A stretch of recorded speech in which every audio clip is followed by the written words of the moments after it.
Upstate basketball history, certainly at the Division I level, comes to a close in the second round of the CIT tournament. As you can see, 60-49, the final. A very pesky UT Martin program coming right back at the end, grabbing the lead and never letting it go, Phil. Once they finally were able to get over that hump you talked about and take control of the basketball game, they iced it away down the stretch. They did indeed, and give UT Martin a lot of credit coming on the road.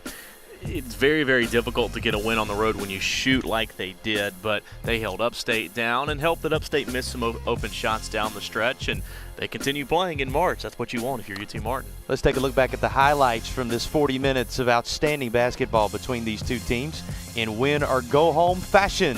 They laid it all on the line, and you're going to get a whole lot of number 5 as always. He ends up leading all scorers when it's all said and done. Well, he did everything he could, and last game for him here tonight. We saw some really, really good defense in the first half.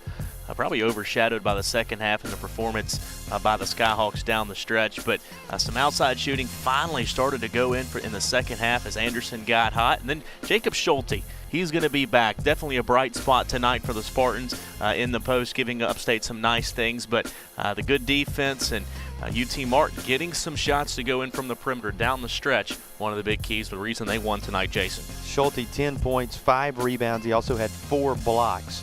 And we talked about Green leading the way, 17 points, 3 steals. You'll see his numbers in just a bit. There's Mario Blessing, and then ahead to Cuthbertson. But the 3-point baskets, you called it, when they needed them the most, they fell. Whether it was from Anderson, whether it was from Smith, that man, Mr. Howard, such a big part of everything they were able to do tonight. The Skyhawks team that can make a deep run into the CIT, even deeper than they already are, now advancing to the third round. Well, I think just because of the things they do defensively, they're not going to shoot like they did, I think, over the course of the next couple games, depending on how many games they have in them. But they did enough defensively tonight. If they continue to play that way, they could be playing for a little while longer, that's for sure. Upstate had their season come to a close, but still very gracious in facing the media. Here are the thoughts of head coach Eddie Payne and Ty Green from the Upstate press conference. I can't think of a more disappointing way to end the season, a great season like we had, than what happened out here today. You look at the statistics, the turnovers, the offensive rebounds that they got, our shooting percentage in the second half, 30%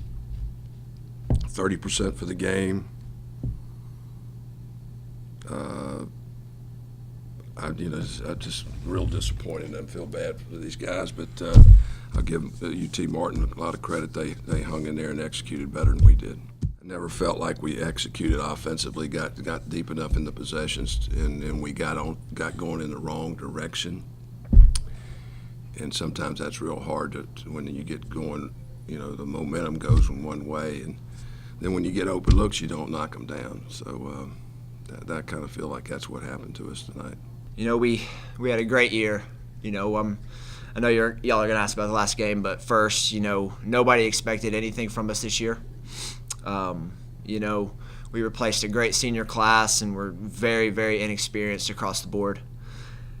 We didn't pick the best game for our worst offensive game, but sometimes it just goes like that. I can honestly say we gave it everything we had every single game, laid it on the line. I love that team in there, those coaches that recruited me. It's been a great 4 years, and it goes fast. I just want to give the glory to my Lord and Savior Jesus Christ. I just wanted to bring him glory my 4 years here. That was my main goal, and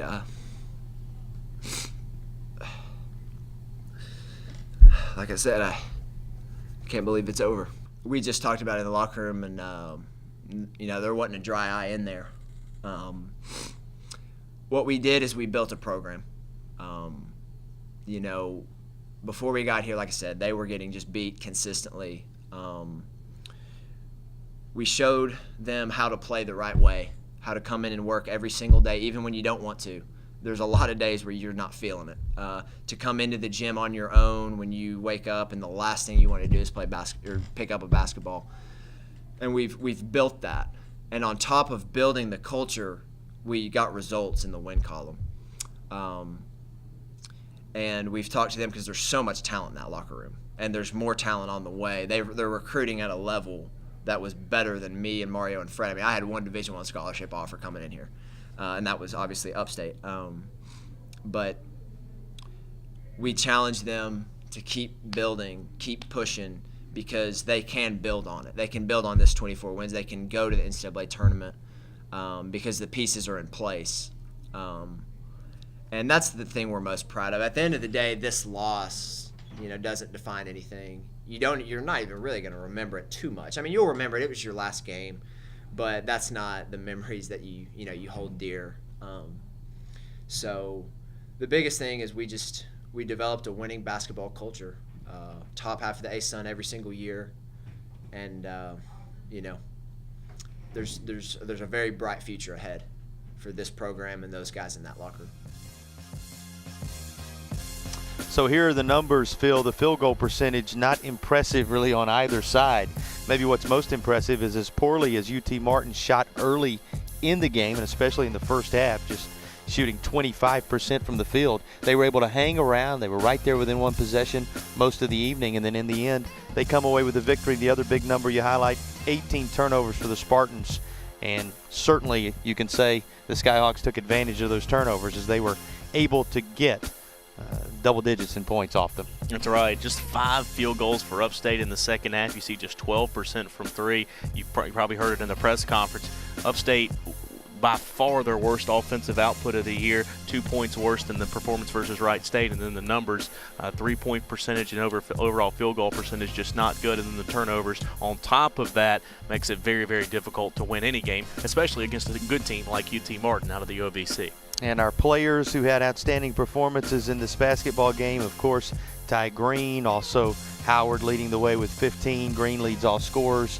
And the senior, not just the numbers that are on this board from today, but what do you say about Green and what he was able to accomplish in this entire senior season for the young man out of Knoxville? Yeah, it's too bad his shooting not as good as you would like it in finishing out this game tonight, but averaging 20 points per game, Atlantic Sun Player of the Year, finalist for the Lou Henson Mid-Major Player of the Year.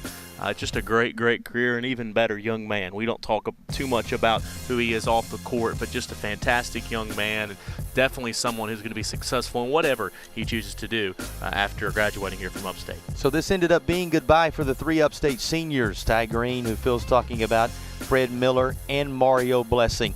Talk a little bit about what they did and give us your final thoughts on this entire season in 2015 and how it will be remembered. Well, I think a lot of people coming into this year, Jason, didn't think that this group could maybe be in that upper echelon of the Atlantic Sun when you lose guys like Glenn and Craig and John Maxey, Babatunde Alamuyiwa. But I think one of the big things, and we talked about it on our broadcast all season long, was Eddie Payne made a decision to change his defense, and that was anchored by those 3 seniors. And all they have to do, and all the movement and calling out plays and things such as that, and stepping up at big times. The performances on the road by Miller, the defensive jobs by Blessing, Green hitting the big shots, forcing turnovers. One of the best teams in all of college basketball in stealing the basketball. We could stay here for an hour talking about not what just they've meant to this season, but making this team and making it, as Green said, Jason, in the post-game press conference, is this a program going forward for hopefully many years to come for this Upstate basketball team. You talk about back-to-back years in which they defeated ACC and SEC opponents in the same year. They're 6 points away from playing in the NCAA tournament this season. Just another tremendous building block. Whatever the future of Upstate basketball looks like, this is going to be one of the foundational seasons that is a part of what's ahead. We thank you for joining us throughout the year. For everybody who brought you the live broadcast in this 2014-2015 campaign, it's been a privilege to have you with us. Keep up with everything related to the future of Upstate basketball and all athletic programs at upstatespartans.com.